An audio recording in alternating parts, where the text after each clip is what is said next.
Tanah basah berbau melati.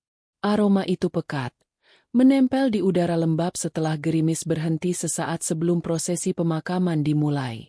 Kania menatap gundukan tanah merah yang kini menjadi rumah terakhir bagi Danu, suaminya. Pandangannya kosong, namun tangannya terkepal erat di balik gamis hitamnya, menahan getar yang tak kunjung usai sejak 3 hari lalu. Ia membiarkan air mata mengalir tanpa suara. Sebuah ritual duka yang tulus untuk lelaki yang selama 8 tahun ini telah memberinya segalanya, kecuali restu penuh dari keluarganya. Di sekelilingnya, lautan payung hitam dan wajah-wajah muram menjadi saksi bisu. Rekan bisnis, kerabat jauh, dan para sosialita yang datang lebih karena ingin tahu daripada berbelasungkawa. Namun dari semua tatapan itu, hanya 2 pasang mata yang terasa menusuk punggungnya seperti jarum es.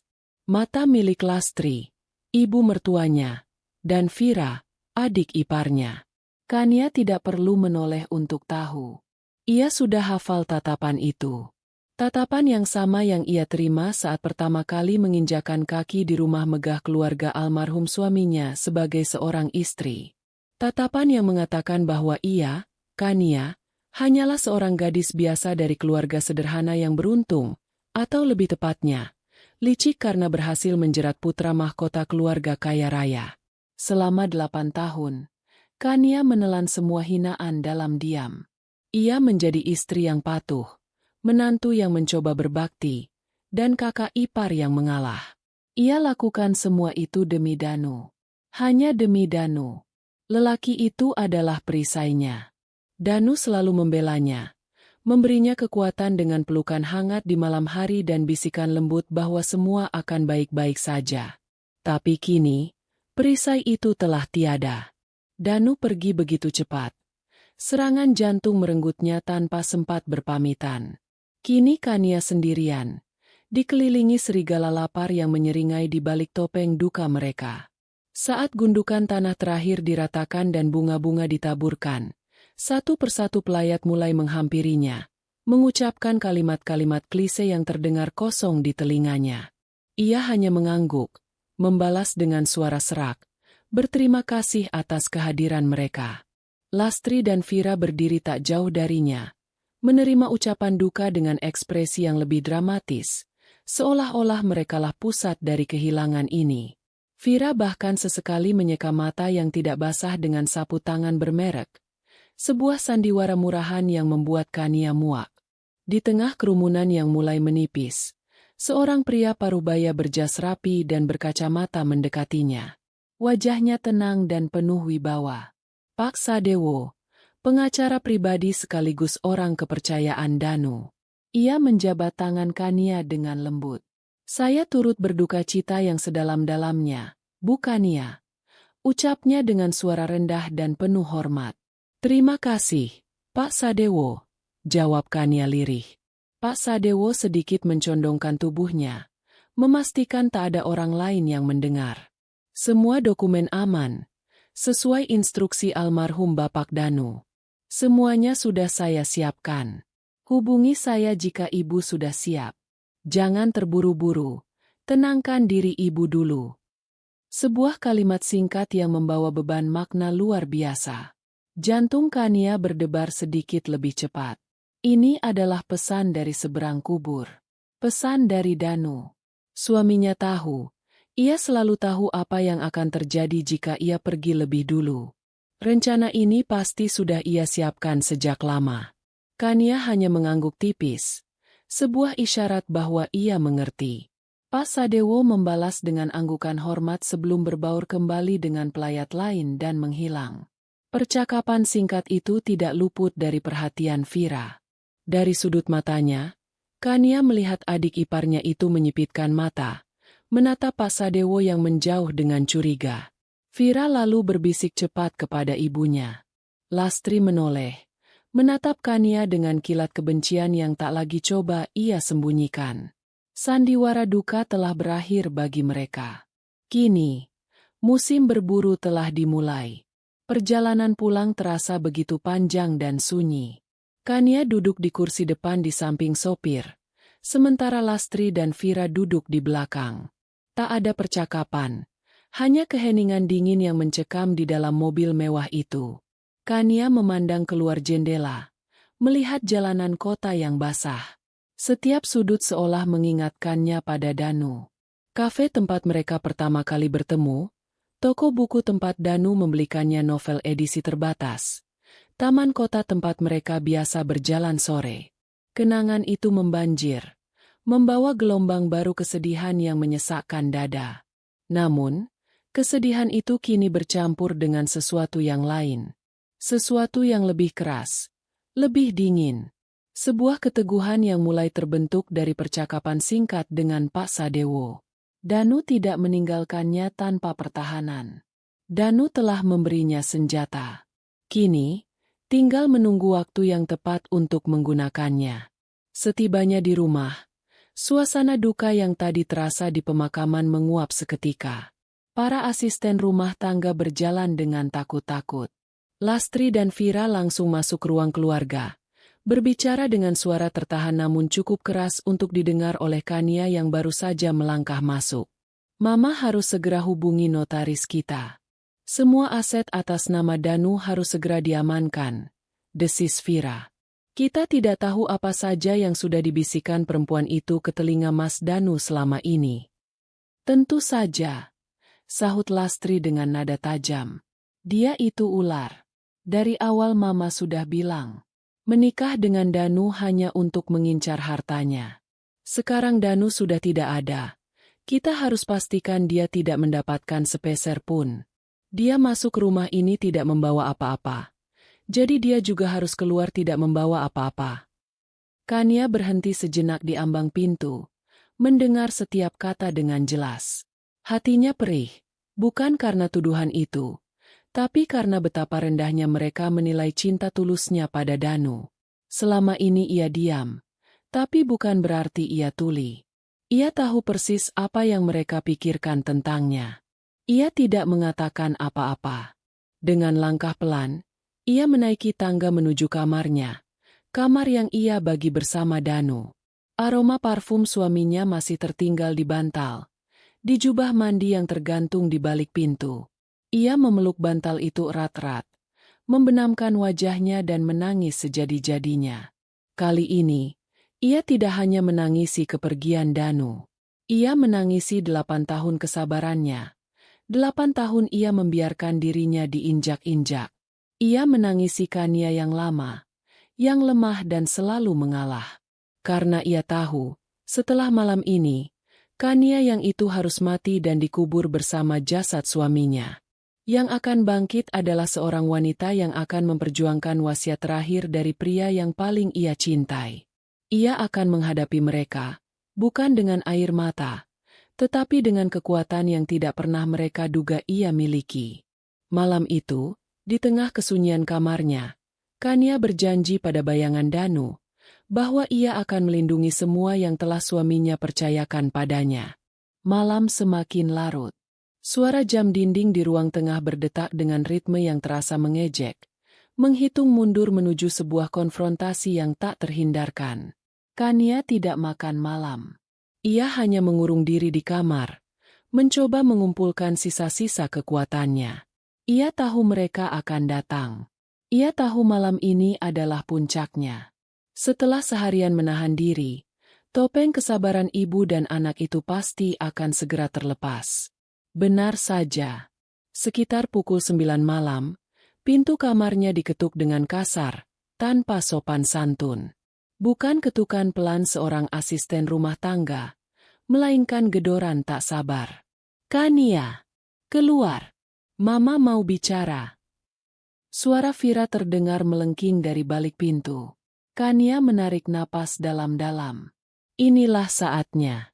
Ia merapikan pakaian hitamnya, menyisir rambutnya dengan jari, lalu menatap pantulan dirinya di cermin. Matanya bengkak dan merah, tapi sorotnya tidak lagi redup. Ada seberkas cahaya dingin di sana. Ia membuka pintu dengan gerakan tenang. Di luar, Vira berdiri dengan tangan terlipat di dada. Wajahnya menunjukkan ekspresi jijik. Cepat turun. Mama sudah menunggu di ruang keluarga. Jangan buang-buang waktu kami. Tanpa menjawab, Kania berjalan melewatinya, menuruni tangga marmer yang terasa dingin di telapak kakinya yang tak beralas. Setiap langkah terasa berat, seolah ia sedang berjalan menuju panggung eksekusi. Di ruang keluarga, pemandangannya persis seperti yang ia bayangkan, bahkan lebih buruk. Lastri duduk tegak di sofa beludru tunggalnya, seperti seorang ratu di singgasananya. Wajahnya keras dan tanpa ampun. Di lantai di depannya, tergeletak sebuah koper besar berwarna hitam, kosong dan terbuka. Mulutnya menganga, siap menelan semua sisa-sisa kehidupan Kania di rumah itu. Duduk, perintah Lastri dengan nada datar, menunjuk sebuah kursi kayu di seberang meja, kursi yang paling kecil dan paling tidak nyaman di ruangan itu. Kania menurut. Ia duduk dengan punggung tegak, menatap langsung ke mata ibu mertuanya. Ia tidak akan menunjukkan rasa takut. Tidak lagi. Keheningan menyelimuti ruangan selama beberapa saat. Lastri sepertinya menikmati momen itu, membiarkan Kania merasakan tekanan dari tatapan menghakiminya. Vira berdiri di samping sofa ibunya, bertindak sebagai pengawal setia, senyum sinis tersungging di bibirnya. Saya rasa tidak perlu banyak basa-basi lagi. Lastri memulai, suaranya sedingin es. Masa berkabungmu sudah cukup. Sekarang saatnya bicara tentang kenyataan. Danu sudah tidak ada. Setiap kata terasa seperti sayatan. Kania tetap diam, membiarkannya melanjutkan. Selama 8 tahun kau hidup enak di sini. Makan, tidur, belanja, semua ditanggung oleh anakku. Kau menikmati kemewahan yang bahkan tidak pernah kau impikan seumur hidupmu. Kau datang ke keluarga ini tanpa membawa apapun. Kania, kau seharusnya berterima kasih atas kebaikan hati kami yang mau menerimamu. Kebaikan hati? Kania hampir tertawa mendengarnya. Kebaikan hati dalam bentuk sindiran setiap hari, tatapan merendahkan di setiap acara keluarga, dan pengucilan secara perlahan dari lingkaran pertemanan mereka? Itu bukan kebaikan. Itu adalah penjara berlapis emas. Sekarang, sumber kemewahanmu itu sudah tiada. Lanjut Lastri, nadanya semakin tajam. Tempatmu bukan lagi di sini. Kau tidak punya hak apapun atas peninggalan Danu. Kau bukan darah daging keluarga ini. Kau hanya orang luar. Vira menambahkan dengan suara dibuat-buat manis. Benar, Mbak Kania. Mbak kan tidak memberikan keturunan untuk keluarga kami. Jadi, secara teknis, ikatan Mbak dengan keluarga ini sudah putus. Sebaiknya Mbak sadar diri dan pergi dengan terhormat.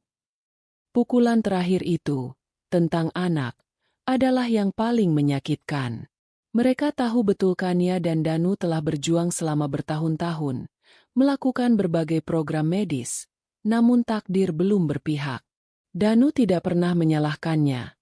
Ia selalu bilang bahwa Kania sudah lebih dari cukup baginya.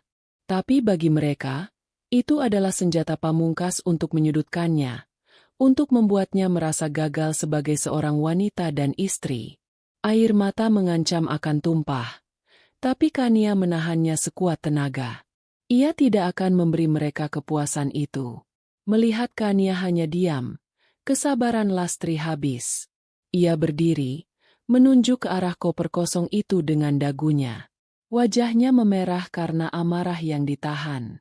Aku sudah siapkan itu untukmu, bentaknya. Suaranya menggema di ruangan besar itu. Kemas barang-barangmu. Hanya pakaianmu saja. Semua perhiasan, tas, dan barang mewah lainnya yang dibelikan anakku. Tinggalkan semuanya. Aku tidak sudi kau membawa hasil jerih payah anakku keluar dari rumah ini. Puncaknya tiba. Kalimat yang telah ia siapkan sepanjang hari meluncur dari bibirnya dengan penuh kebencian. Kemas barangmu.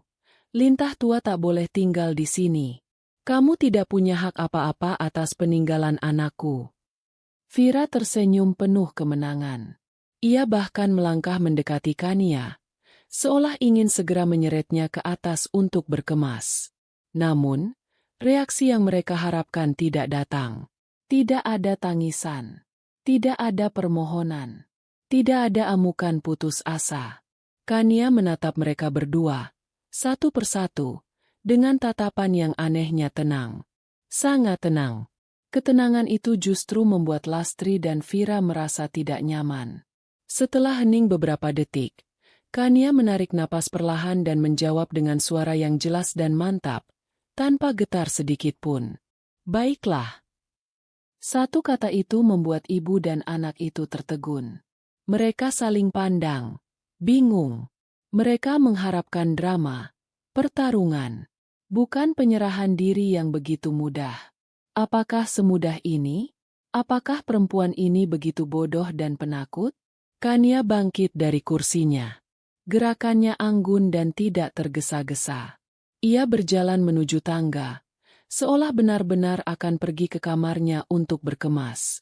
Lastri dan Vira mengikutinya dengan pandangan. Senyum kemenangan mulai merekah kembali di wajah mereka. Mereka berhasil. Mereka telah menyingkirkan benalu itu. Namun, tepat di anak tangga pertama, Kania berhenti. Ia tidak berbalik sepenuhnya, hanya menoleh sedikit ke belakang, menatap mereka dari balik bahunya. Ruangan itu kembali hening. Semua orang menahan napas, bahkan para asisten rumah tangga yang mengintip dari kejauhan. Lalu, dengan nada yang sama tenangnya, Kania mengucapkan satu kalimat. Kalimat yang telah ia susun di dalam kepalanya. Kalimat yang menjadi kunci pembuka gerbang neraka bagi mereka. Tapi sebelum saya pergi, tolong siapkan sertifikat rumah ini. Lastri mengerutkan kening. Untuk apa? Tanyanya curiga. Kania akhirnya berbalik sepenuhnya. Sebuah senyum tipis, senyum pertama yang mereka lihat sejak kematian Danu, tersungging di bibirnya. Senyum itu dingin dan tajam.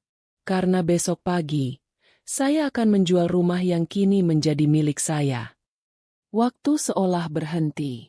Kata-kata itu menggantung di udara, beracun dan mematikan. Lastri menatapnya dengan mulut sedikit terbuka, mencoba memproses informasi itu. Vira, yang berdiri di sampingnya dengan ekspresi paling sombong, adalah yang pertama mengerti implikasi penuh dari kalimat itu. Rumah ini, mahligai kebanggaan mereka, tempat mereka berpesta dan memamerkan kekayaan, akan dijual? Oleh Kania? Itu tidak mungkin. Wajah Vira yang semula angkuh berubah menjadi pucat pasi. Senyum kemenangannya luntur, digantikan oleh ekspresi kaget yang luar biasa. Ia menatap Kania, lalu menatap ibunya, seolah mencari penegasan bahwa ini semua hanya lelucon. Tapi yang ia lihat di mata Kania adalah kepastian. Ini bukan gertakan. Tidak mungkin. Desis Vira, suaranya bergetar. Kau bohong. Kania hanya menatapnya, membiarkan kebenaran pahit itu meresap ke dalam tulang sumsum mereka. Bagi Vira, rumah ini adalah segalanya. Statusnya, panggungnya, jaminannya. Pikiran bahwa semua itu akan lenyap, direbut oleh wanita yang paling ia benci, terlalu berat untuk diterima. Matanya yang membelalak mulai berputar ke belakang. Ia terhuyung.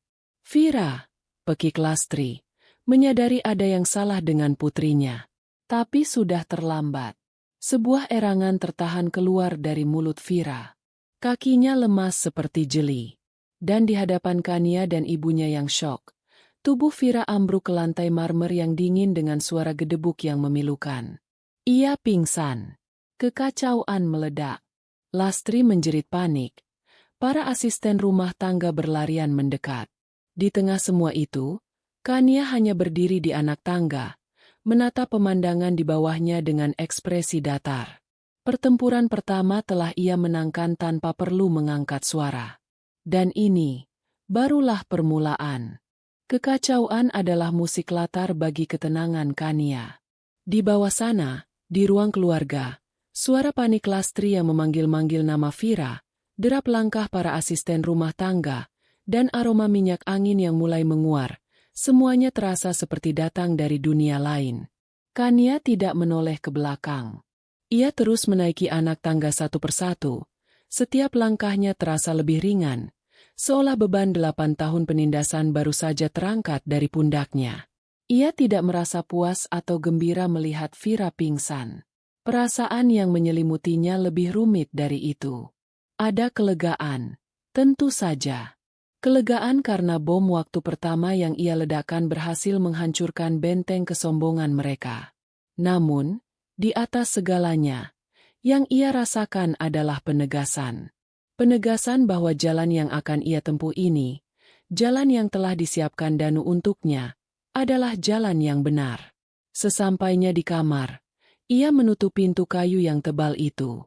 Seketika, suara-suara dari lantai bawah meredam menjadi dengungan samar. Keheningan kembali memeluknya. Kamar ini, yang tadinya terasa seperti sangkar emas yang penuh kenangan menyakitkan, kini terasa seperti benteng pertahanan. Pusat komandonya. Pandangannya tertuju pada sebuah lukisan besar di dinding. Lukisan pemandangan sawah terasering di Bali, dengan warna hijau yang menyejukkan. Mereka membelinya saat liburan ulang tahun pernikahan kelima. Itu adalah salah satu dari sedikit momen bahagia di mana Lastri dan Vira tidak ikut campur. Di balik lukisan itulah, terdapat rahasia terakhir Danu. Dengan gerakan perlahan, Kania menurunkan lukisan itu dari dinding. Di baliknya, tertanam di dalam tembok, sebuah brankas digital berwarna hitam pekat. Hanya ia dan Danu yang tahu kombinasinya. Tanggal lahir Kania, diikuti tanggal lahir Danu. Jari-jarinya yang sedikit gemetar menekan angka-angka itu. Sebuah bunyi klik lembut terdengar, dan pintu brankas yang berat itu terbuka. Di dalamnya tidak banyak barang.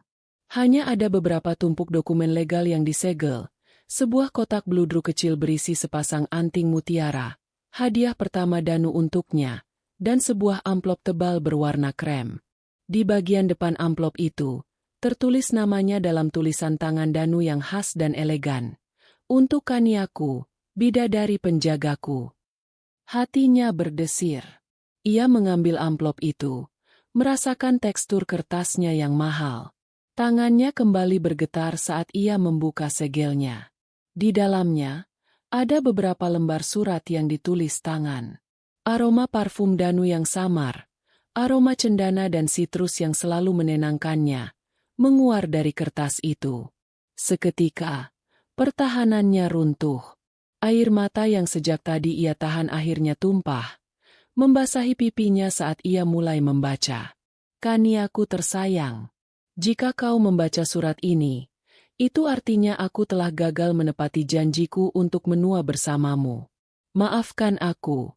Sayang, maafkan aku karena harus meninggalkanmu sendirian di dunia yang terkadang begitu kejam. Aku tidak bisa membayangkan betapa hancurnya hatimu saat ini, dan rasa bersalah karena tidak bisa berada di sisimu untuk menghapus air matamu adalah penyesalan terbesarku. Kania terisak, meremas surat itu dengan lembut. Suara Danu seolah berbisik langsung di telinganya. Aku tahu, setelah aku pergi, kau tidak hanya akan berhadapan dengan duka, tapi juga dengan serigala. Aku tahu betul sifat keluargaku. Ibuku dan Vira, mereka terbutakan oleh keserakahan dan gengsi. Aku mencintai mereka, Kania, tapi aku tidak buta. Aku melihat bagaimana mereka memperlakukanmu selama ini. Aku melihat tatapan mereka, mendengar bisikan mereka, dan merasakan ketidaknyamananmu setiap kali mereka ada di dekatmu. Maafkan aku karena tidak bisa melindungimu sepenuhnya dari mereka saat aku masih ada. Aku selalu berpikir, suatu saat nanti mereka akan melihat kebaikan hatimu dan menerimamu. Aku salah. Kania menggeleng. Air matanya menetes di atas kertas. Tidak, Mas. Kamu sudah melindungiku. Bisiknya lirih. Ia melanjutkan membaca. Beberapa tahun terakhir, aku melihat sesuatu yang mengkhawatirkanku. Bukan hanya sikap mereka padamu, tapi juga cara mereka mengelola keuangan. Vira menghabiskan miliaran untuk butik-butik gagalnya, Dan ibu menghamburkan uang untuk pesta-pesta sosialita dan perjalanan keliling dunia yang tidak ada habisnya. Mereka memandang perusahaan yang kubangun dengan susah payah bukan sebagai warisan untuk dijaga, melainkan sebagai rekening bank tanpa batas. Jika aku menyerahkan semuanya pada mereka, aku yakin dalam 5 tahun, semua kerja kerasku akan hancur lebur menjadi debu. Mereka akan menjual aset, menggadaikan saham, dan pada akhirnya tidak akan ada yang tersisa. Surat itu menjelaskan semuanya. Kekhawatiran Danu bukan isapan jempol. Kania ingat betul bagaimana Vira pernah merengek meminta dana segar untuk bisnisnya yang kesekian kali, atau bagaimana Lastri dengan santainya membeli berlian edisi terbatas seharga sebuah apartemen. Danu selalu menuruti mereka, tapi di malam hari, ia sering bercerita pada Kania tentang betapa pusingnya ia mengatur arus kas perusahaan. Itulah sebabnya aku melakukan ini, Kania. Ini bukan tentang menghukum mereka, tapi tentang melindungi warisan kita. Melindungi masa depan yang pernah kita impikan bersama. Selama ini, mereka meremehkanmu. Mereka menganggapmu lemah, pendiam, dan mudah dikendalikan. Mereka tidak pernah melihat apa yang aku lihat. Aku melihat kekuatan di dalam dirimu yang bahkan kau sendiri seringkali tidak menyadarinya. Kau sabar, tapi tidak lemah. Kau baik hati, tapi tidak bodoh. Kau adalah manajer keuangan terbaik di rumah tangga kita. Kau yang mengatur semuanya dengan detail dan cermat. Kau punya otak bisnis yang tajam. Kau hanya tidak pernah mau menunjukkannya. Kania tersenyum di tengah isakannya. Danu selalu memujinya setiap kali ia berhasil menemukan promo terbaik untuk liburan mereka, atau saat ia menyusun anggaran bulanan dengan begitu rapi. Ia menganggapnya hal sepele, tapi ternyata Danu melihatnya sebagai sesuatu yang lebih. Maka dari itu, dengan kesadaran penuh dan tanpa paksaan dari siapapun, aku telah memindahkan hampir seluruh asetku atas namamu. Rumah yang kita tinggali, 95% saham di Danuarta Group, seluruh portofolio investasi senilai lebih dari 500 miliar rupiah, dan aset mahkota kita, gedung Danuarta Tower di pusat kota. Semuanya, kini adalah milikmu secara hukum. Aku tidak meninggalkan ini untuk mereka. Kania, aku mempercayakannya padamu. Napas Kania tercekat. Skalanya jauh lebih besar dari yang pernah ia bayangkan. Gedung pencakar langit itu, simbol kekuasaan keluarga Wijoyo, kini miliknya. Temui Pak Sadewo. Dia tahu semua detailnya dan akan membantumu dalam setiap langkah. Dia adalah satu-satunya orang selain kita yang bisa kupercaya sepenuhnya. Dia memegang semua dokumen asli, akta, dan bukti video penandatanganan untuk berjaga-jaga jika mereka menuduhmu yang tidak-tidak. Danu sudah memikirkan semuanya. Setiap kemungkinan, setiap celah. Aku tahu ini beban yang sangat berat. Sayangku, aku memintamu untuk menjadi kuat di saat kau sedang begitu rapuh. Tapi aku tahu kau bisa. Hadapi mereka. Jangan takut. Tunjukkan pada mereka siapa dirimu sebenarnya. Ambil alih perusahaan. Pimpin dengan caramu, dengan hati nuranimu. Kau tidak perlu menjadi kejam seperti mereka. Cukup jadilah adil dan tegas. Dan yang terakhir, Kania, setelah semuanya selesai, hiduplah. Hiduplah dengan bahagia. Jangan biarkan warisan ini menjadi sangkar emas yang baru untukmu. Jadikan ini sayapmu. Pergilah keliling dunia. Bangun panti asuhan yang selalu kau ceritakan padaku. Lanjutkan kuliahmu. Atau lakukan apapun yang membuatmu tersenyum. Jangan hidup dalam bayang-bayangku atau bayang-bayang mereka. Temukan cahayamu sendiri. Aku akan selalu mencintaimu. Bahkan dari tempat di mana waktu tak lagi ada artinya. Selalu milikmu. Danu. Kania memeluk surat itu di dadanya. Tangisnya kini bukan lagi tangis kesedihan semata, melainkan tangis haru, cinta, dan kekuatan yang baru ditemukan. Surat ini adalah restu. Surat ini adalah perintah. Surat ini adalah pembebasan. Danu tidak hanya memberinya harta. Ia memberinya misi, kepercayaan, dan yang terpenting, ia memberinya izin untuk berhenti menjadi Kania yang lama. Di bawah sana, ini adalah senjata-senjatanya. Kania berjalan menuju jendela besar di kamarnya, menyingkap tirai tebal. Dari lantai 2, ia bisa melihat gemerlap lampu kota Jakarta di kejauhan. Dulu, ia melihat pemandangan itu sebagai latar belakang penjaranya yang indah. Malam ini, untuk pertama kalinya, ia melihatnya sebagai sebuah kerajaan yang menunggunya. Misinya jelas. Warisan Danu akan aman di tangannya. Dan tak akan ada seorang pun yang bisa merampasnya.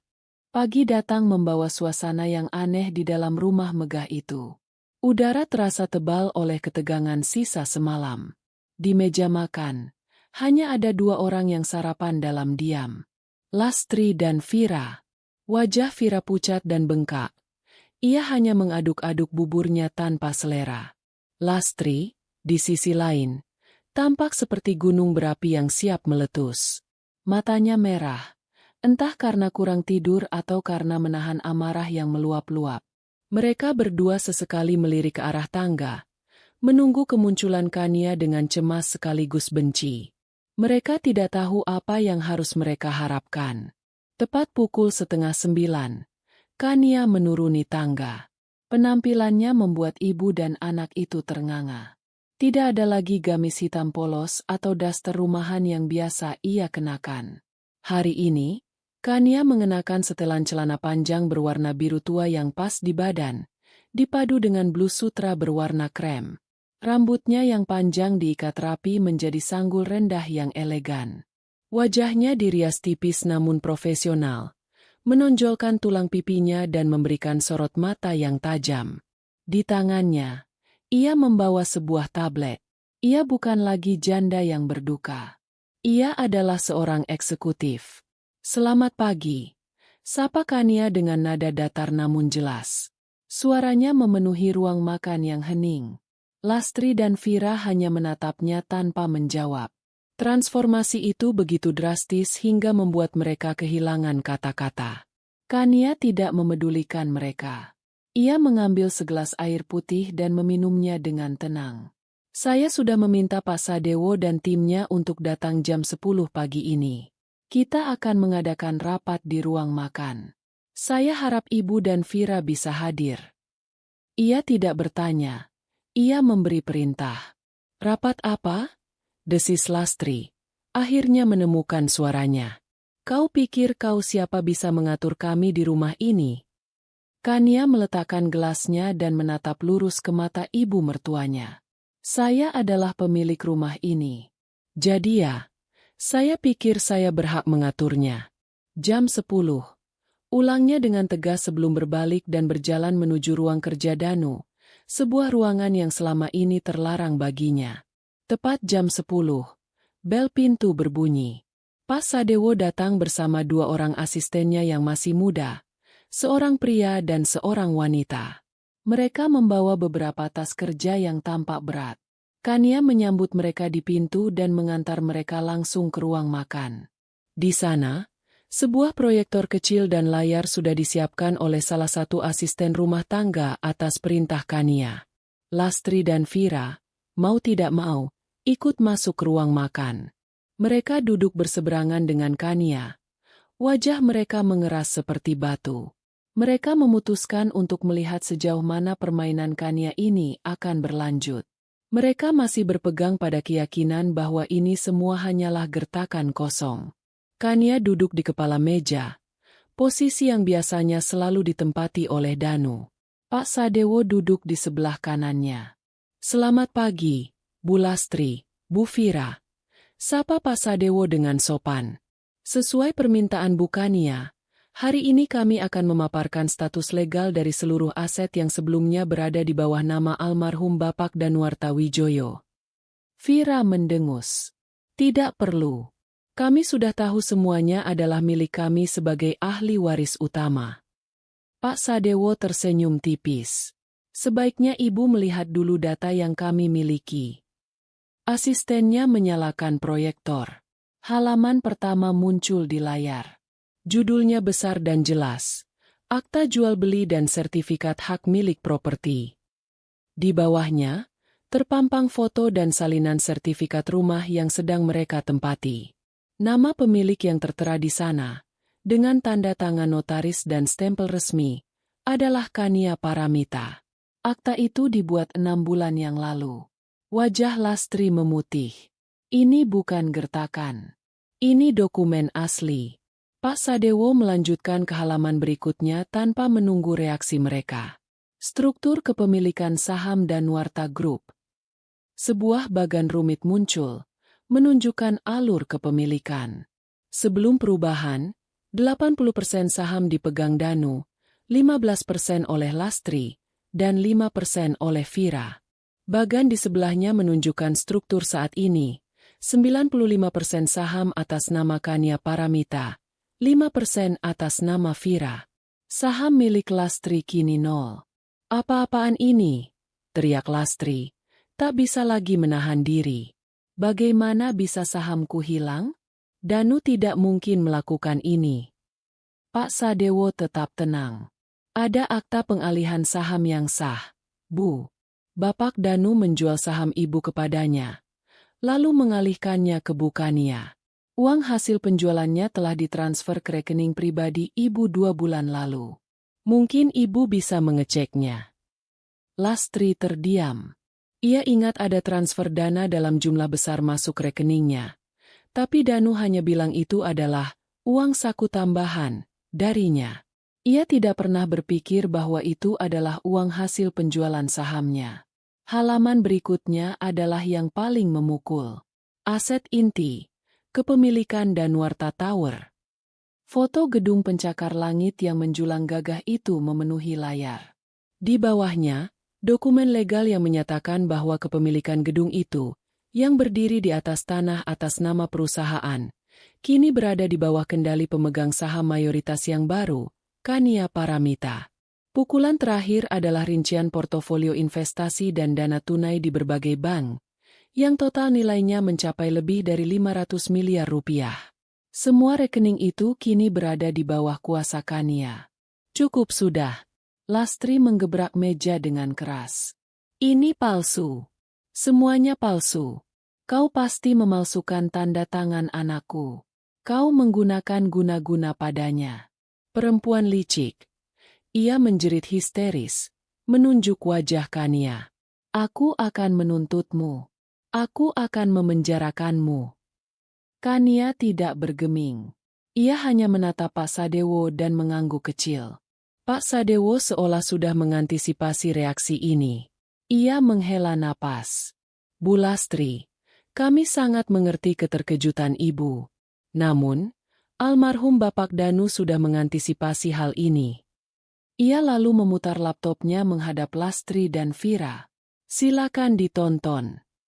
Ia menekan tombol play. Sebuah video muncul di layar. Video itu direkam di kantor Pak Sadewo. Danu duduk di sana, tampak sehat dan tenang, meskipun sedikit lebih kurus dari biasanya. Di sampingnya, tumpukan dokumen yang sama persis dengan yang ada di meja makan saat ini. Saya, Danuarta Wijoyo, ucap Danu dalam video itu, suaranya jelas dan tegas.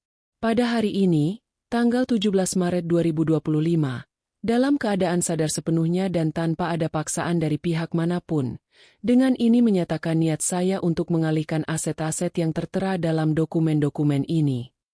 Mata Lastri dan Vira terpaku pada layar. Melihat Danu hidup kembali, berbicara, membuat hati mereka ngilu sekaligus marah.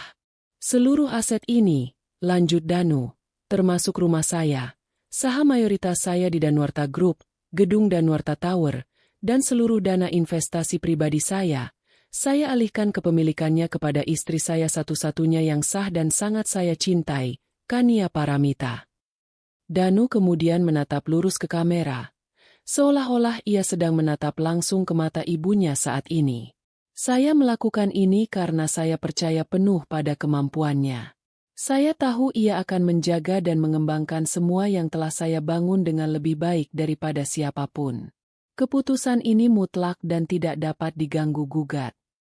Video itu kemudian menunjukkan Danu menandatangani setiap lembar dokumen satu persatu, disaksikan oleh Pak Sadewo dan 2 orang notaris. Semuanya terekam dengan jelas. Video berakhir. Keheningan yang tercipta terasa lebih berat dari 1000 teriakan. Bukti itu telak, tak terbantahkan. Bukan hanya legal, tapi juga merupakan wasiat langsung dari putra yang begitu mereka banggakan. Wasiat yang dengan sengaja menyingkirkan mereka. Lastri merosot di kursinya. Seluruh energi dan amarahnya seolah tersedot habis. Wajahnya yang tadi merah padam kini menjadi abu-abu. Ia telah kalah. Kalah telak. Vira hanya bisa menangis tanpa suara. Air matanya mengalir deras. Mimpi buruknya menjadi kenyataan. Gaya hidup mewahnya, kartu kredit tanpa batasnya, semuanya akan segera berakhir. Pak Sadewo berdeham pelan. Kami akan meninggalkan salinan semua dokumen ini untuk Ibu pelajari. Jika Ibu ingin menempuh jalur hukum, kami persilakan. Meskipun saya bisa pastikan itu hanya akan membuang waktu dan biaya. Ucapnya dengan nada profesional. Ia dan timnya kemudian mulai membereskan peralatan mereka. Setelah tim legal itu pergi, hanya tersisa mereka bertiga di ruang makan yang terasa dingin. Kania bangkit dari kursinya. Ia menatap kedua wanita yang telah membuatnya menderita selama bertahun-tahun itu. Tidak ada rasa kemenangan di hatinya. Yang ada hanya kelegaan yang getir. Sarapan sudah dingin. Ucapnya pelan. Saya akan menyuruh Bei Inah membuatkan yang baru.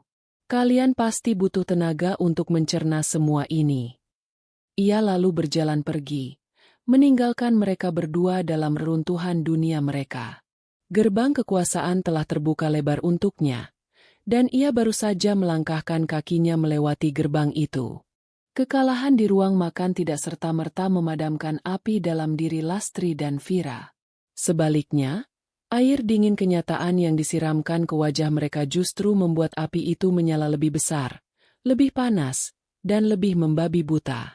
Setelah seharian mengurung diri, di mana Vira menghabiskan waktunya dengan menangis dan Lastri merenung dalam keheningan yang menakutkan, mereka akhirnya keluar dari kamar masing-masing. Pertemuan mereka di ruang keluarga malam itu tidak lagi diwarnai histeria, melainkan sebuah persekongkolan dingin. Kita tidak bisa membiarkannya menang begitu saja, desis Vira. Matanya sembab namun kini berkilat licik. Pasti ada cara lain. Jalur hukum mungkin tertutup, tapi ada pengadilan yang lebih kejam dari itu, MA. Pengadilan Opini Publik. Lastri menatap putrinya. Di wajah wanita tua itu, kesedihan karena kehilangan putranya telah sepenuhnya menguap, digantikan oleh topeng kebencian yang terpatri permanen. Jelaskan maksudmu. Selama ini citranya bersih karena dia selalu bersembunyi di balik bayang-bayang Mas Danu. Jelas Vira, semangatnya mulai kembali. Orang-orang tidak tahu siapa dia sebenarnya. Kita harus menceritakan versi kita. Kisah tentang seorang janda serakah yang merebut harta dari ibu dan adik yang sedang berduka. Kisah tentang menantu tidak tahu diuntung yang mengusir mertuanya sendiri. Rencana itu mulai terbentuk. Jika mereka tidak bisa merebut kembali asetnya, maka mereka akan menghancurkan nama baik Kania. Mereka akan membuatnya menjadi paria di kalangan sosial, membuatnya tidak bisa memimpin perusahaan dengan tenang. Mereka akan membuatnya tertekan hingga akhirnya menyerah. Langkah pertama mereka adalah mencari senjata yang tepat. Mereka tidak lagi bisa memakai jasa pengacara keluarga yang jujur. Mereka butuh seseorang yang tidak takut bermain kotor. Melalui koneksi Vira di klub malam, mereka menemukan orang yang tepat. Seorang pengacara bernama Ardi Sumanang, atau yang lebih dikenal dengan panggilan, Bang Ardi. Ia bukan tipe pengacara korporat berdasi sutra. Ia adalah hiu jalanan, spesialis memutarbalikan fakta dan membunuh karakter lawan di media. Pertemuan mereka dilakukan di sebuah lounge hotel yang remang-remang. Bang Ardi, dengan kemeja sutra yang dua kancing atasnya terbuka dan senyum yang terlalu lebar, mendengarkan cerita mereka dengan saksama. Kasus hukumnya memang berat, Bu, Nona, katanya setelah mereka selesai, sambil mengetuk-ngetukkan jarinya di meja. Video wasiat itu seperti dinding baja. Tapi, ia tersenyum licik. Dinding setebal apapun bisa retak jika fondasinya kita goyang terus-menerus. Dan fondasi kekuasaan bukannya ini adalah reputasinya. Hukum itu soal persepsi, Bu. Siapa yang ceritanya paling dipercaya, dia yang menang di mata publik. Kesepakatan pun tercapai. Dengan bayaran di muka yang fantastis, yang terpaksa Lastri ambil dari dana simpanan pribadinya, Bang Ardi mulai bekerja. Serangan itu datang dengan cepat dan dari berbagai arah, seperti badai. Keesokan paginya, sebuah portal berita gosip yang terkenal dengan artikel-artikel sensasionalnya memuat berita utama. Tragedi keluarga Wijoyo. Janda muda kuasai seluruh harta, ibu kandung terancam diusir. Artikel itu ditulis dengan gaya narasi yang menyudutkan Kania. Narasumber anonim yang dekat dengan keluarga, yang jelas adalah Vira sendiri, menceritakan bagaimana Kania adalah sosok yang pendiam dan misterius. Bagaimana Danu berubah menjadi lebih tertutup setelah menikah. Bagaimana Lastri, sang ibu yang malang, kini harus berhadapan dengan kemungkinan kehilangan rumah yang ia tinggali seumur hidupnya. Tidak ada fakta hukum yang disajikan, hanya insinuasi dan drama yang membangkitkan simpati pembaca. Itu baru permulaan. Vira, dengan akun media sosialnya yang memiliki puluhan ribu pengikut, mulai memainkan perannya sebagai korban. Ia mengunggah foto-foto lama bersama Danu, dengan keterangan foto yang menyayat hati. Mas, sekarang kami harus berjuang sendirian demi hak kami yang dirampas. Ia juga mengunggah foto ibunya yang sedang menatap kosong keluar jendela, dengan tulisan, kekuatan seorang ibu yang terzalimi. Lastri, di lingkarannya sendiri, memainkan kartu yang lebih tradisional namun tak kalah mematikan. Dalam setiap acara arisan atau pertemuan sosialita, ia menyebarkan racun yang paling berbahaya, gosip. Ia bercerita dengan berlinang air mata bagaimana menantunya itu berbeda. Bagaimana ia sering mencium bau kemenyan dari kamar Kania. Bagaimana ia curiga Danu terkena guna-guna atau pelet. Karena tidak mungkin putranya yang begitu berbakti bisa tega melakukan hal sekejam itu pada ibunya sendiri. Isu guna-guna itu menyebar seperti api liar. Di masyarakat yang masih kental dengan kepercayaan mistis, narasi itu jauh lebih menarik dan mudah dipercaya daripada tumpukan dokumen legal yang membosankan. Orang-orang mulai berbisik. Kania, si janda muda yang kaya raya, kini dilabeli sebagai penyihir modern yang menggunakan ilmu hitam untuk merebut kekayaan. Serangan itu mulai menunjukkan hasilnya. Kania merasakannya secara langsung. Saat ia datang ke Danuarta Tower untuk pertama kalinya sebagai pemimpin, ia merasakan tatapan aneh dari para karyawan. Tatapan kasihan, curiga, dan bahkan takut. Meja kerja Danu yang besar dan megah, terasa dingin dan asing. Telepon mulai berdering tanpa henti. Mitra-mitra bisnis lama Danu menelepon, bukan untuk mengucapkan selamat, melainkan untuk bertanya dengan hati-hati tentang stabilitas perusahaan. Beberapa investor minoritas menyuarakan keprihatinan mereka. Guncangan ini bukan hanya masalah pribadi, tapi sudah menjadi ancaman bagi kelangsungan bisnis. Puncaknya adalah saat Pak Subroto, anggota Dewan Direksi paling senior dan paling dihormati, meminta pertemuan empat mata dengannya. Pak Subroto adalah sahabat lama ayah Danu, seorang pria tua bijaksana yang telah melihat pasang surut perusahaan sejak awal. Bukan ia, katanya dengan nada kebapakan namun tegas, di dalam kantor Kania yang luas. Saya tidak peduli dengan gosip murahan di luar sana. Tapi para pemegang saham peduli. Klien kita peduli. Reputasi adalah aset terbesar perusahaan ini. Jika nama pemimpinnya tercoreng, nilai perusahaan juga akan ikut jatuh. Dewan direksi mulai resah. Kami butuh kepastian bahwa ibu mampu mengendalikan situasi ini. Ini adalah ujian pertamanya. Ujian kepemimpinan yang sesungguhnya. Tekanan datang dari segala penjuru.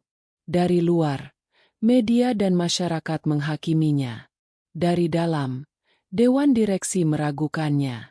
Malam itu, Kania duduk sendirian di ruang kerja Danu. Di layar tabletnya, terpampang puluhan artikel dengan judul-judul yang menyakitkan. Ia membaca komentar-komentar dari orang-orang yang tidak mengenalnya sama sekali, yang menghakiminya sebagai perempuan jahat, anak durhaka, dan penyihir. Untuk sesaat, rasa ragu yang familiar itu kembali menyelinap. Beban ini terasa terlalu berat. Mungkin lebih mudah untuk menyerah saja, memberikan sebagian harta itu pada mereka, dan pergi memulai hidup baru dengan tenang. Ia memejamkan mata, kepalanya pusing. Bayangan wajah Danu dari video wasiat itu melintas di benaknya. Suara suaminya kembali terngiang. Hadapi mereka. Jangan takut. Tunjukkan pada mereka siapa dirimu sebenarnya. Ia membuka matanya. Keraguan itu sirna, digantikan oleh bara api yang dingin dan tajam. Mereka telah salah memilih lawan. Mereka pikir mereka sedang menyerang Kania yang dulu, si menantu pendiam yang selalu menunduk. Mereka tidak sadar bahwa Kania yang itu sudah mati. Ia meraih teleponnya, bukan untuk menelepon pengacaranya untuk merilis bantahan, bukan pula untuk menelepon Vira dan memakinya. Ia menelepon sekretaris Dewan Direksi. "Selamat malam, Bu Ratih." Sapanya dengan suara tenang dan penuh kendali. "Tolong atur rapat Dewan Direksi darurat lusa pagi. Saya sendiri yang akan memimpin. Agendanya, presentasi visi strategis Danuarta Group untuk 5 tahun ke depan." Ia tidak akan memadamkan api dengan api. Ia akan memadamkannya dengan air. Ia tidak akan bermain di arena lumpur yang mereka ciptakan. Ia akan membawa pertarungan ini ke arenanya sendiri, ruang rapat di lantai tertinggi gedung pencakar langit miliknya. Serangan balik mereka yang putus asa akan ia hadapi, bukan dengan drama, tapi dengan data dan kuasa. 2 hari sebelum rapat Dewan Direksi, ruang kerja Danu berubah menjadi markas perang. Kania hampir tidak tidur. Ditemani oleh Pak Sadewo dan tim kecil analis internal yang ia percaya, ia membenamkan diri dalam lautan data. Laporan keuangan tahunan, proyeksi pasar, analisis kompetitor, proposal proyek yang tertunda, semuanya ia pelajari dengan intensitas seorang jenderal yang merencanakan pertempuran. Ini bukan hal yang sepenuhnya baru baginya. Selama bertahun-tahun, Danu sering membawa pekerjaannya ke rumah. Ia senang berdiskusi dengan Kania, menganggapnya sebagai lawan bicara yang cerdas. "Kau punya cara pandang yang sederhana tapi seringkali tepat sasaran, sayang," kata Danu suatu kali. Kania sering memberikan masukan dari sudut pandang orang awam, yang justru membuka perspektif baru bagi Danu. Ia menyerap semua pengetahuan itu tanpa sadar. Kini, semua kepingan informasi itu menyatu, membentuk gambaran besar yang utuh di dalam benaknya. Ia tidak hanya ingin bertahan dari serangan mertuanya, ia ingin membuktikan kepada semua orang, Dewan Direksi, karyawan, dan terutama dirinya sendiri, bahwa kepercayaan Danu tidak salah alamat. Ia bukan sekadar pewaris, ia adalah penerus. Pagi itu, suasana di ruang rapat Dewan Direksi di lantai 48 Danuarta Tower terasa begitu tegang. 6 anggota dewan lainnya sudah duduk di kursi masing-masing. Mereka adalah pria-pria paruh baya yang telah malang melintang di dunia bisnis. Wajah mereka serius, penuh keraguan. Di antara mereka, tatapan Pak Subroto adalah yang paling tajam. Mereka semua telah membaca berita gosip itu, dan kini mereka menunggu untuk melihat bagaimana janda muda yang tidak berpengalaman ini akan menghadapi krisis pertamanya. Tepat pukul 9 pagi, Kania masuk. Langkahnya mantap. Penampilannya sempurna dalam balutan blazer abu-abu yang memancarkan aura profesionalisme. Ia tidak terlihat seperti wanita yang sedang diserang dari segala penjuru. Ia terlihat seperti seorang pemimpin. Ia duduk di kursi utama, di kepala meja, dan menyalakan proyektor dengan tangannya sendiri. Selamat pagi, bapak-bapak sekalian. Terima kasih atas kehadirannya. Ia memulai. Suaranya jernih dan stabil, memenuhi keheningan ruangan. Saya tahu ada banyak kebisingan di luar sana yang menyangkut masalah pribadi saya. Saya tidak akan membahas itu di sini. Ruangan ini adalah tempat kita membahas bisnis, dan hari ini, saya ingin mengajak bapak-bapak untuk fokus pada satu hal, masa depan Danuarta Group. Sikapnya yang lugas dan langsung ke pokok permasalahan membuat para direksi sedikit terkejut, namun juga terkesan. Ini bukan pembukaan dari seseorang yang panik. Kania memulai presentasinya. Judul besar di layar pertama adalah Visi 2030, menuju korporasi energi berkelanjutan. Ia tidak memulai dengan laporan keuangan yang membosankan. Ia memulai dengan sebuah visi. Ia memaparkan rencananya untuk melakukan diversifikasi usaha ke sektor energi terbarukan, sebuah proyek impian yang sering Danu diskusikan dengannya. Ia tidak hanya bicara angan-angan. Ia menyajikan data analisis pasar yang komprehensif, menunjukkan potensi pertumbuhan sektor tersebut. Ia menguraikan rencana investasi bertahap, proyeksi keuntungan, bahkan analisis risiko yang matang. Ia berbicara tentang warisan Danu, bukan sebagai sesuatu yang harus dipertahankan, melainkan sebagai fondasi untuk membangun sesuatu yang lebih besar dan lebih berdampak. Para direksi yang tadinya bersandar di kursi dengan tangan terlipat, kini mulai duduk tegak. Mereka mulai mencatat. Pak Subroto sesekali mengangguk. Keningnya yang berkerut mulai mengendur. Kania menjawab setiap pertanyaan yang dilontarkan dengan tangkas dan penuh percaya diri. Terlihat jelas bahwa ia sangat menguasai materi ini. Keraguan di ruangan itu perlahan-lahan terkikis, digantikan oleh rasa kagum. Setelah memaparkan visinya yang cemerlang, Kania beralih ke slide terakhir. Ini adalah langkah caturnya. Momen skakmat. Judul di layar terlihat biasa saja. Optimalisasi anggaran dan restrukturisasi internal. Untuk mewujudkan visi besar ini, kata Kania dengan nada yang lebih serius, kita tentu membutuhkan modal yang tidak sedikit. Langkah pertama adalah dengan melakukan efisiensi dan memastikan setiap rupiah yang perusahaan keluarkan memiliki pertanggungjawaban yang jelas demi keuntungan para pemegang saham. Ia menampilkan sebuah diagram lingkaran di layar. Dalam proses peninjauan ulang anggaran 2 tahun fiskal terakhir, tim kami menemukan beberapa pos pengeluaran rutin yang cukup signifikan namun memiliki justifikasi bisnis yang lemah. Sebuah tabel muncul, menampilkan daftar pengeluaran. Ada pos bernama, biaya konsultasi pemasaran, dana representasi korporat, biaya penyelenggaraan acara promosi. Angkanya fantastis. Mencapai puluhan miliar rupiah setiap tahun. Kania tidak menyebut nama sama sekali. Ia tetap profesional.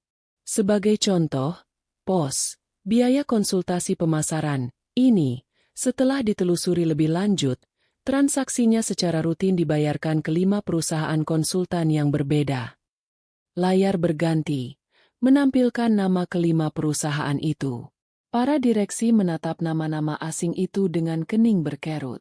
Setelah dilakukan audit internal awal, lanjut Kania, suaranya tetap datar. Kami menemukan bahwa ke-5 perusahaan ini ternyata terdaftar dengan alamat yang sama dan dimiliki oleh satu orang. Pemiliknya adalah direktur dari 3 butik fashion yang Danuarta Group sponsori beberapa tahun lalu. Ruangan menjadi hening seketika. Semua orang di sana tahu butik siapa yang ia maksud. Butik-butik gagal milik Vira. Kania melanjutkan, seolah tidak terjadi apa-apa. Begitu pula dengan dana representasi korporat. Sebagian besar digunakan untuk membiayai keanggotaan klub-klub eksklusif dan perjalanan ke luar negeri yang dokumentasi laporan bisnisnya tidak lengkap. Ia tidak perlu mengatakan bahwa Lastri adalah ratu di klub-klub eksklusif tersebut. Para direksi sudah bisa menyambungkan titik-titiknya sendiri. Ini adalah sebuah langkah yang jenius. Kania tidak pernah sekalipun mengucapkan nama Lastri atau Vira. Ia tidak pernah menuduh mereka mencuri atau melakukan penggelapan. Ia hanya menyajikan data. Fakta dingin. Di hadapan dewan direksi yang isinya adalah pebisnis tulen, data adalah raja. Ia telah mengubah narasi ini. Dana yang berhasil kita hemat akan menjadi modal awal untuk investasi kita di sektor energi terbarukan. Saya percaya, ini adalah langkah yang akan didukung oleh seluruh pemegang saham. Keheningan pecah. Pak Subroto, orang yang paling skeptis di awal, kini berdiri. Ia menatap Kania dengan sorot mata yang penuh dengan rasa hormat yang baru. Atas nama Dewan Direksi, kata Pak Subroto dengan suara berat, saya menyatakan dukungan penuh terhadap visi dan langkah-langkah yang akan diambil oleh Ibu Direktur Utama. Ia mulai bertepuk tangan. Satu persatu, direksi lainnya ikut berdiri dan bertepuk tangan. Ruangan yang tadinya penuh keraguan kini dipenuhi oleh aura optimisme dan dukungan. Kania mengangguk, menerima pengakuan mereka dengan senyum tipis yang penuh wibawa. Perang media yang dilancarkan mertuanya di luar sana kini terasa seperti suara nyamuk. Ia telah memenangkan pertempuran di tempat yang paling penting. Ia tidak hanya mengamankan posisinya, ia telah merebut hati dan pikiran orang-orang yang memegang kunci kekuasaan di perusahaannya. Sang ratu baru telah melakukan langkah catur pertamanya, dan itu adalah skakmat. Kemenangan di ruang rapat Dewan Direksi terasa manis. Namun Kania tahu itu hanyalah awal. Mengamankan posisinya di puncak perusahaan adalah satu hal. Menyelesaikan masalah di akarnya adalah hal lain. Selama Lastri dan Vira masih tinggal di bawah atap yang sama dengannya, selama mereka masih merasa memiliki hak, duri dalam daging itu akan terus ada. Gosip dan fitnah yang mereka sebarkan mungkin telah diredam di kalangan bisnis, tetapi di lingkaran sosial, bisik-bisik itu masih hidup. Kania tidak bisa membangun masa depan di atas fondasi yang rapuh. Ia harus membersihkan rumahnya, baik secara harfiah maupun kiasan. Setelah rapat Dewan Direksi itu, Kania memberikan dirinya waktu seminggu. Bukan untuk beristirahat, melainkan untuk mempersiapkan serangan pamungkas. Ia kembali bekerja sama dengan Pak Sadewo. Kali ini didukung oleh tim auditor forensik dari salah satu firma akuntansi terbaik di Jakarta. Mereka bekerja dalam senyap, menelusuri setiap jejak transaksi, setiap faktur palsu, dan setiap aliran dana mencurigakan yang telah Kania tunjukkan kepada Dewan Direksi. Hasilnya lebih mengejutkan dari yang ia duga. Skala penjarahan yang dilakukan ibu dan anak itu selama bertahun-tahun sangat sistematis. Itu bukan sekadar pemborosan. Itu adalah penggelapan dana yang terencana. Vira, melalui perusahaan-perusahaan cangkangnya, telah menagih perusahaan Danuarta Group lebih dari 18 miliar rupiah untuk jasa konsultasi yang tidak pernah ada. Lastri, dengan dalih representasi perusahaan, telah menghabiskan miliaran untuk gaya hidup pribadinya, mulai dari membiayai pesta ulang tahun teman-teman sosialitanya hingga membeli kuda poni untuk anak seorang pejabat. Setiap bukti dikumpulkan dengan cermat. Salinan transfer bank, faktur palsu, email-email permintaan dana dari Vira kepada bagian keuangan, bahkan kesaksian dari beberapa staf akuntansi yang selama ini terpaksa tutup mulut karena takut. Semuanya disusun menjadi sebuah laporan tebal yang dijilid rapi. Laporan itu bukan lagi sebuah tuduhan, melainkan sebuah dakwaan. Pada hari ke-7, Kania memutuskan bahwa waktunya telah tiba. Ia pulang kerja lebih awal dari biasanya. Saat ia tiba di rumah, pemandangan yang menyambutnya terasa begitu surreal. Lastri dan Vira sedang duduk santai di teras belakang, minum teh dan makan kue, seolah tidak ada apa-apa yang terjadi. Kekalahan mereka di ranah korporat sepertinya tidak memengaruhi gaya hidup mereka di ranah domestik. Mereka masih bertingkah laku seperti ratu dan putri di istananya. Mereka hanya menatap sinis saat Kania lewat, seolah ia adalah pelayan yang mengganggu waktu santai mereka. Kania tidak mengatakan apa-apa. Ia hanya masuk ke dalam, mandi, dan berganti pakaian dengan gaun rumah yang sederhana namun rapi. Ia lalu meminta asisten rumah tangga untuk memanggil Lastri dan Vira ke ruang keluarga. Ruangan yang sama di mana ia pernah dihina dan diancam akan diusir. Ketika keduanya masuk dengan langkah malas dan wajah angkuh, mereka melihat Kania sudah duduk di sofa tunggal. Sofa yang dulu menjadi singgasana Lastri. Di atas meja kopi di depannya, tergeletak sebuah map laporan yang tebal. "Ada apa lagi ini?" tanya Lastri dengan ketus. "Kami sedang sibuk." Kania menatap mereka dengan tenang. "Saya hanya minta waktu sebentar. Ada beberapa hal yang perlu kita selesaikan," katanya. Suaranya datar tanpa emosi. Ia lalu menunjuk ke arah map di atas meja. "Tolong dibaca." Vira mendengus. Namun rasa penasarannya mengalahkan keangkuhannya. Ia mengambil map itu dan membukanya. Matanya membelalak saat membaca judul di halaman pertama.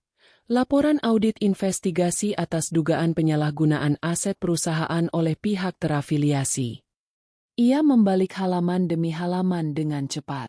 Wajahnya yang semula angkuh perlahan berubah menjadi pucat. Di sana, terpampang semua dosanya. Nama-nama perusahaan cangkangnya, daftar transfer dana, salinan faktur-faktur palsu yang pernah ia buat. Di bagian berikutnya, rincian pengeluaran kartu kredit perusahaan atas nama ibunya, lengkap dengan tanggal dan keterangan pembelian barang-barang mewah. Ini privasi," pekik Vira, suaranya bergetar. "Bukan privasi jika menggunakan uang perusahaan," jawab Kania dengan dingin. Di halaman terakhir, ada rekapitulasinya. Total dana perusahaan yang telah kalian salah gunakan selama 5 tahun terakhir, yang berhasil kami lacak. Lastri merebut map itu dari tangan Vira yang gemetaran. Ia melihat angka final yang dilingkari merah di bagian bawah halaman terakhir. Angka itu begitu besar hingga membuatnya pusing. Totalnya mencapai lebih dari 25 miliar rupiah. "Ini fitnah," teriak Lastri.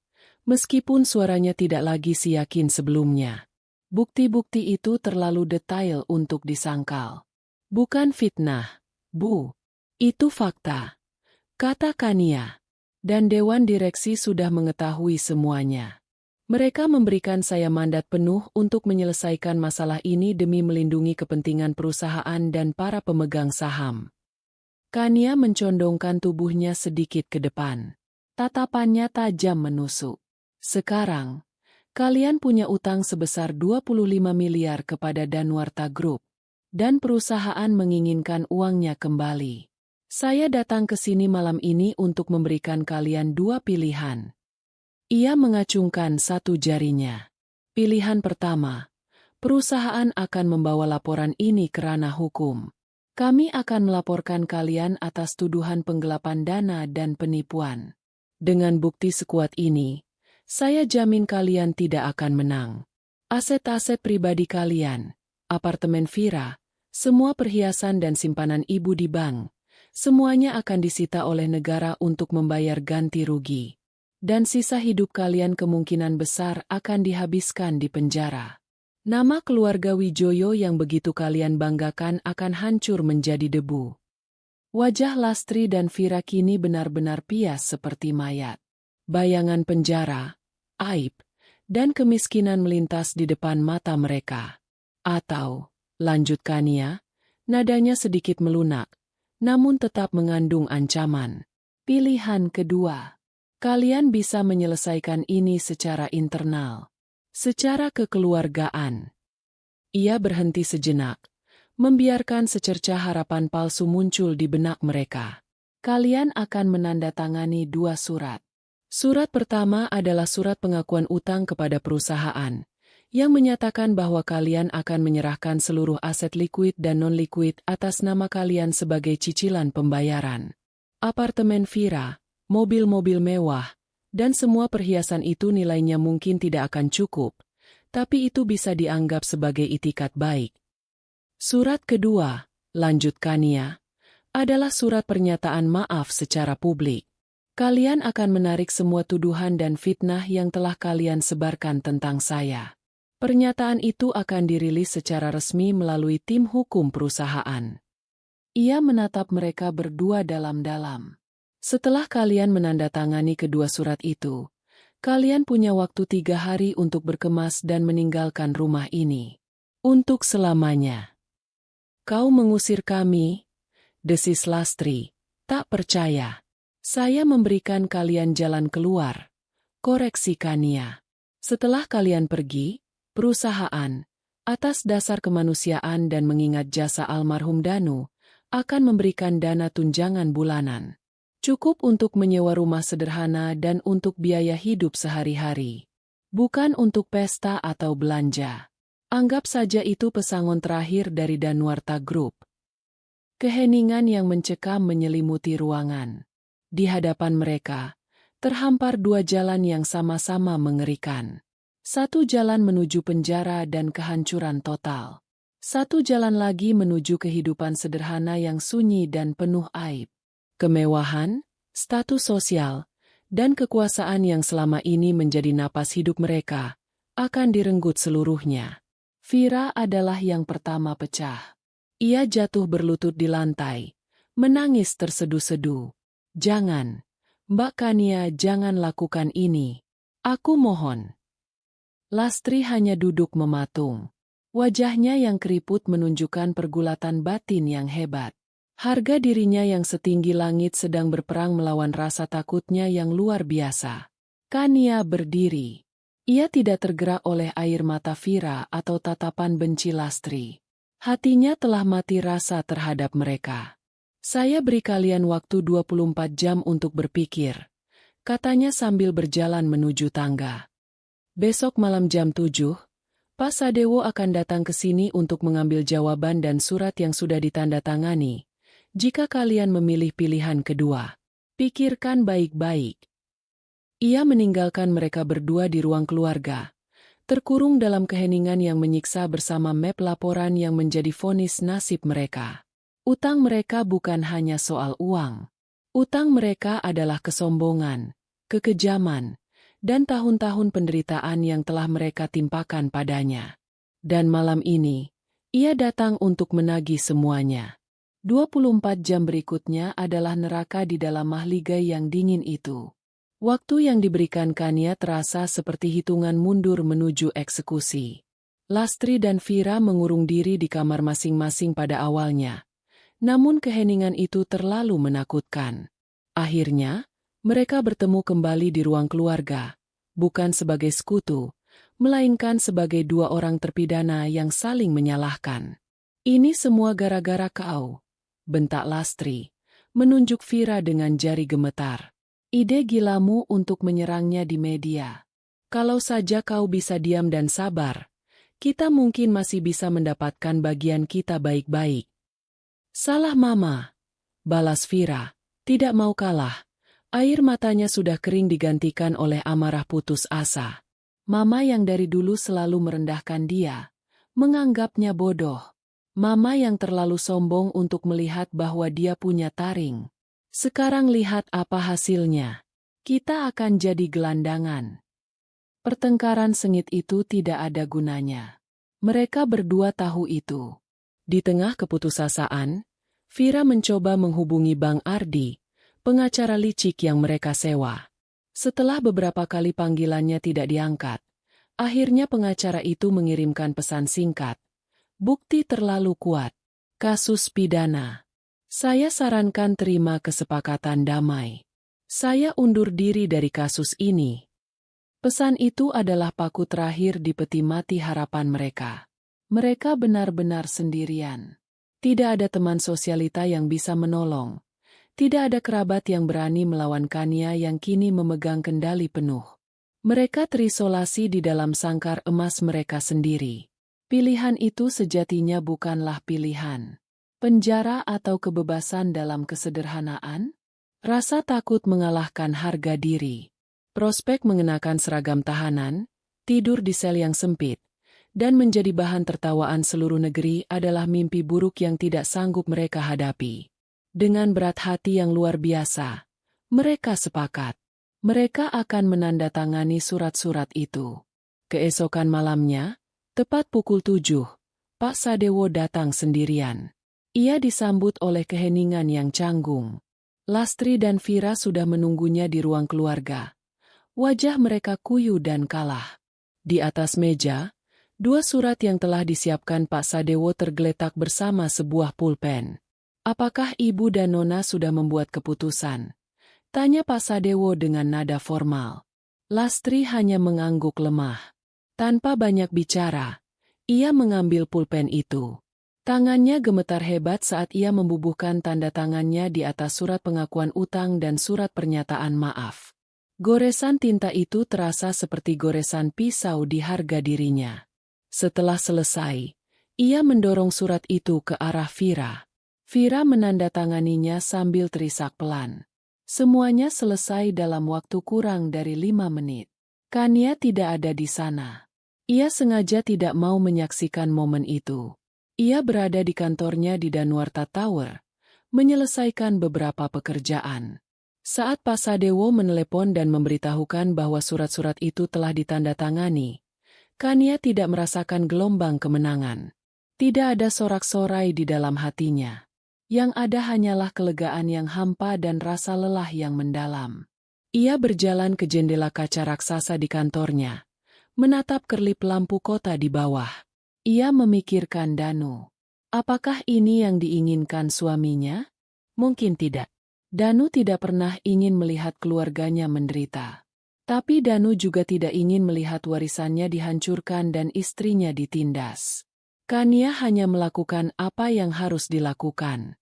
Ini bukan balas dendam yang manis. Ini adalah sebuah amputasi yang menyakitkan. Memotong bagian yang busuk agar bagian yang sehat bisa terus hidup. Kemenangan ini terasa seperti abu. 3 hari kemudian, sebuah truk pindahan berukuran sedang memasuki gerbang megah kediaman Wijoyo. Pemandangan itu sangat kontras. Truk yang tampak sederhana itu terlihat kerdil di halaman yang luas.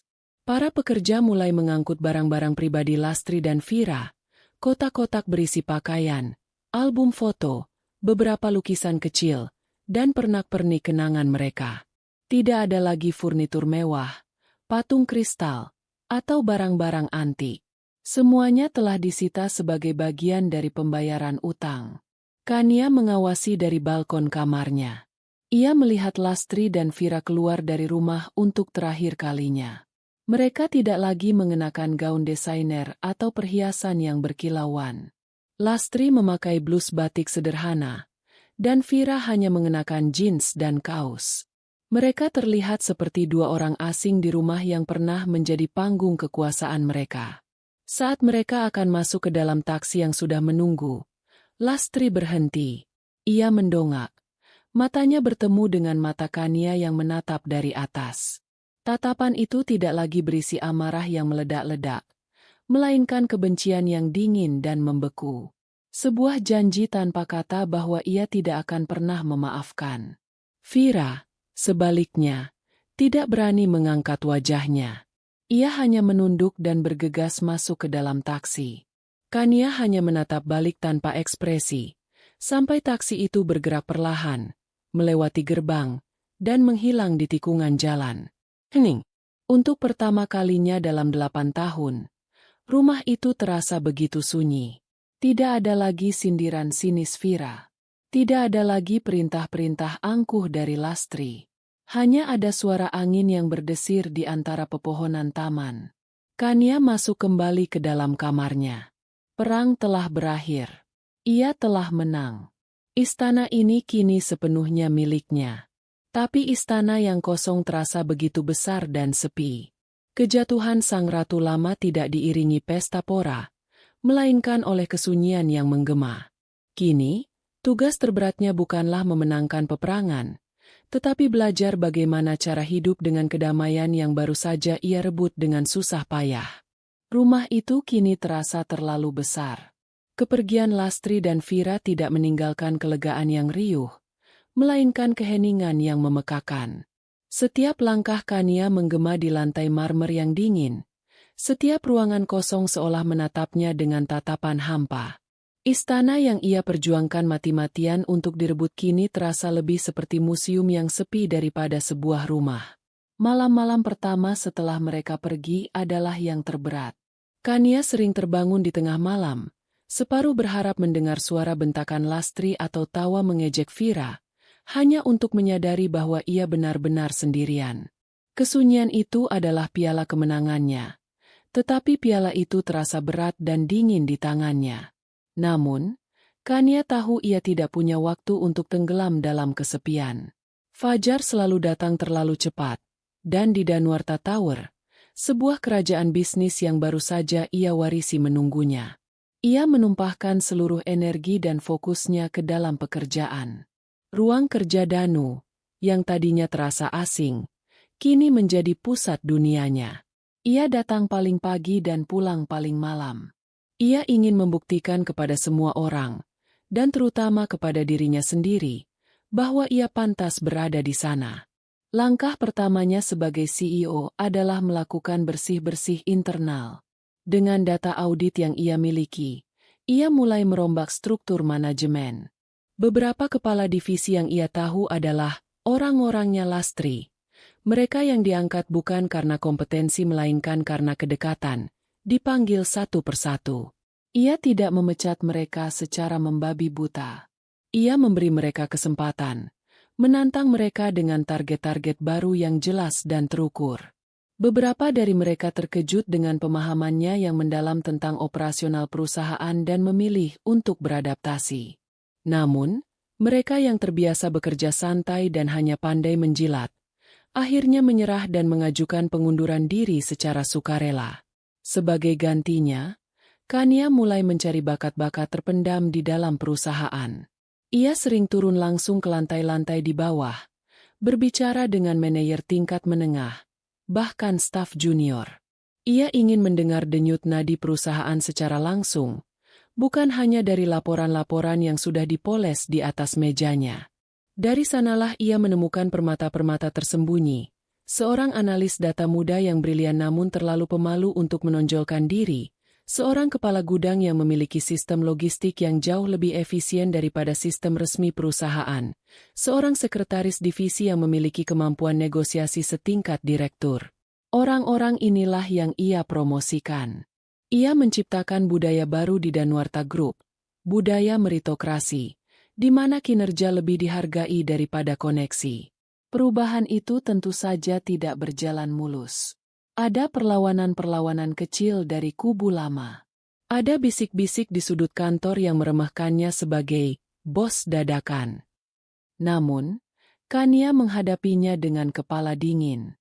Ia tidak membalas gosip dengan gosip. Ia membalasnya dengan hasil.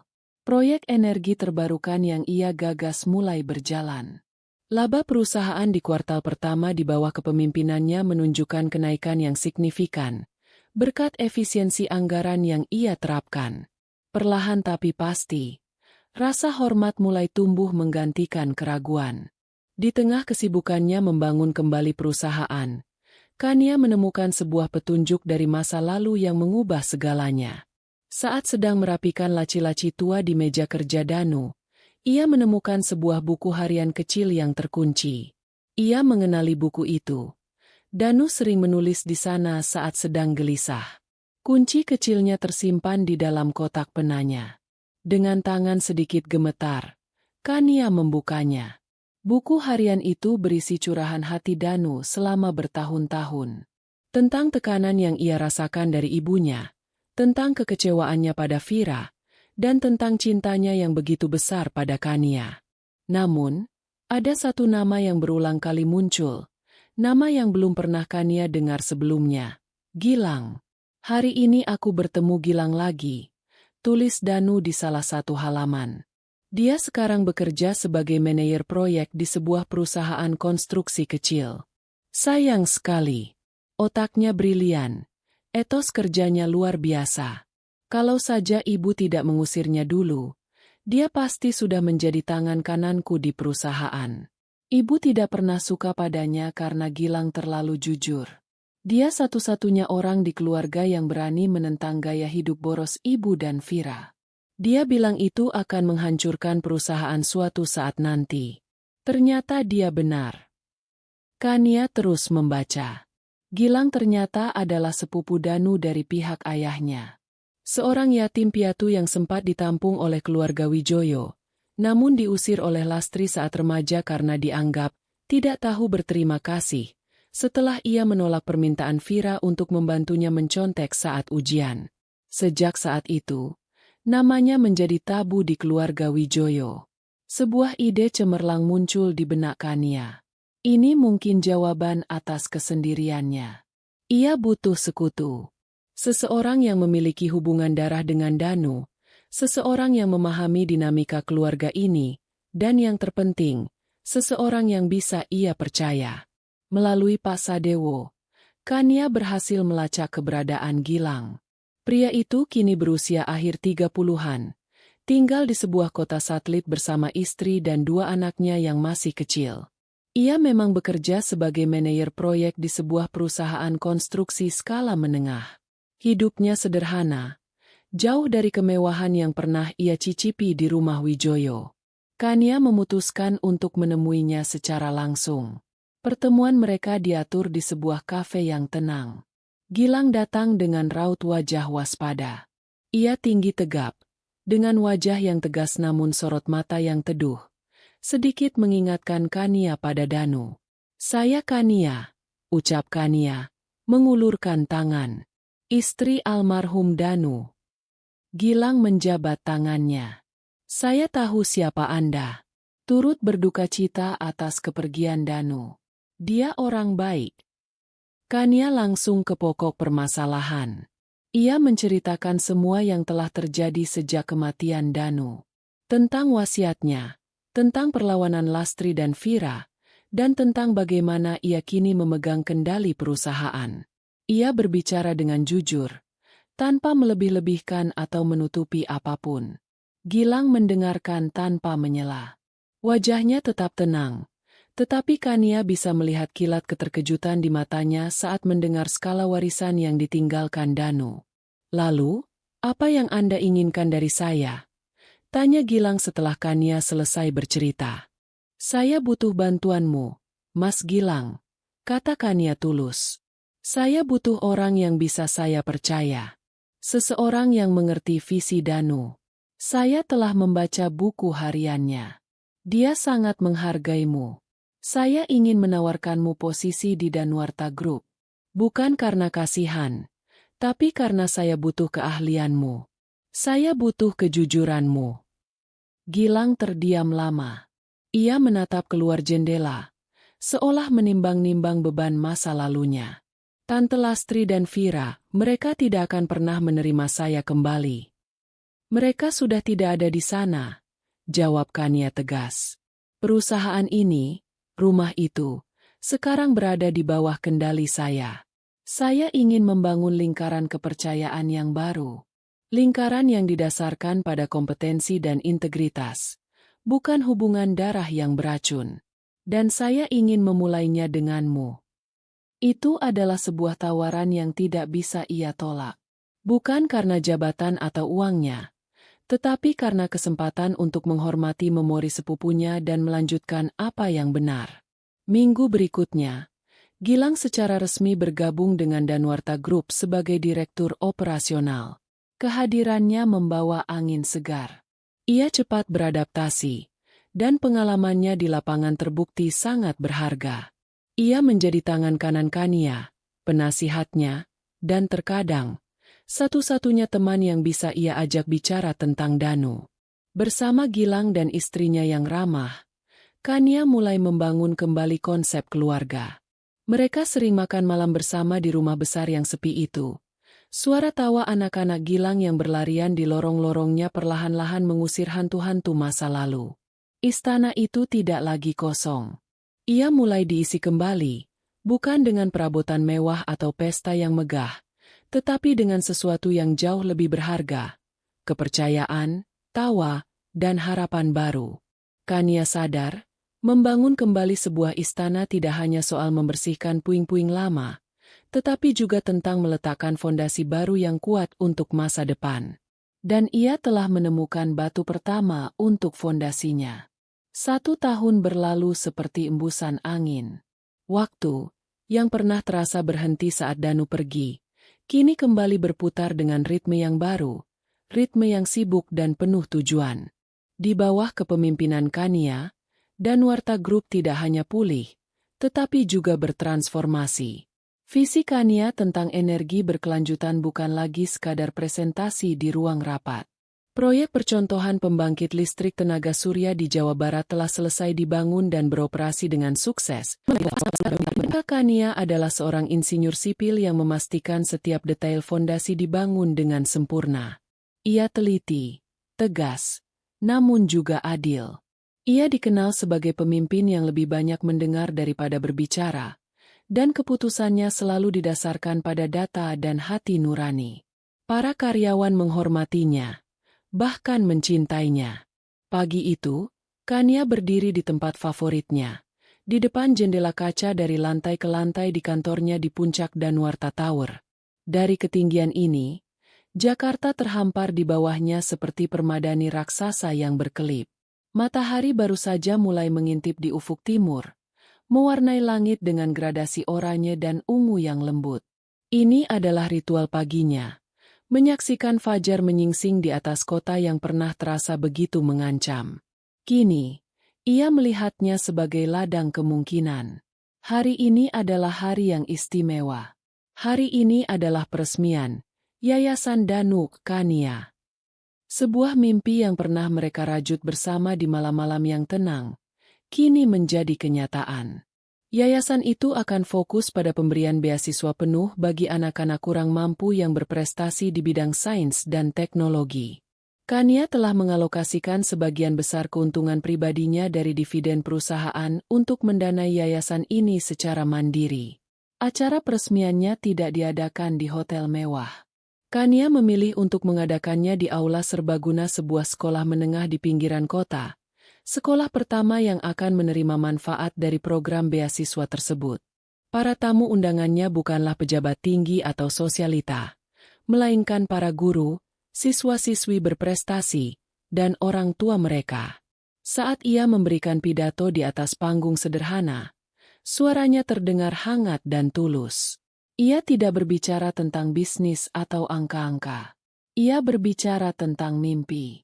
Almarhum suami saya, Danuarta Wijoyo, ia memulai, menatap wajah-wajah penuh harap di hadapannya. Percaya bahwa aset terbesar sebuah bangsa bukanlah gedung-gedung pencakar langit atau sumber daya alamnya, melainkan potensi yang tersimpan di dalam benak generasi mudanya.